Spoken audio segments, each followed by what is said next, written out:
চট্টগ্রামের বোয়ালখালী উপজেলায় আইনশৃঙ্খলা পরিস্থিতি উন্নয়ন ও সমন্বয় জোরদারে উপজেলা প্রশাসনের উদ্যোগে এক মতবিনিময় সভা অনুষ্ঠিত হয়েছে।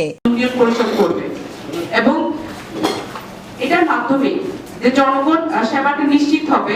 উপজেলা প্রশাসনের আয়োজনে অনুষ্ঠিত এ সভায় সভাপতিত্ব করেন উপজেলা নির্বাহী কর্মকর্তা মেহেদী হাসান ফারুক। সভায় প্রধান অতিথি হিসেবে উপস্থিত ছিলেন চট্টগ্রাম ৮ আসনের মাননীয় সংসদ সদস্য আলহাজ এরশাদুল্লাহ। সভায় বিশেষ অতিথি হিসেবে উপস্থিত ছিলেন উপজেলা সহকারী কমিশনার ভূমি ও এক্সিকিউটিভ ম্যাজিস্ট্রেট কানিস ফাতেমা।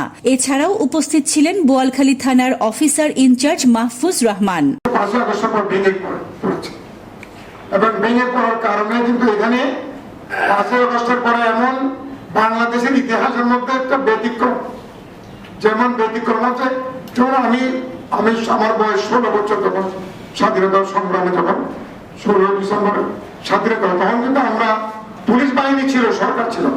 মতবিনিময় সভায় চট্টগ্রাম দক্ষিণ জেলা ও বোয়ালখালী উপজেলা বিএনপির সিনিয়র নেতৃবৃন্দ, উপজেলার বিভিন্ন সরকারি দপ্তরের প্রধানগণ, বিভিন্ন ইউনিয়ন পরিষদের চেয়ারম্যান, প্যানেল চেয়ারম্যান ও ইউপি সদস্যবৃন্দ এবং স্থানীয় সাংবাদিকরা অংশগ্রহণ করেন।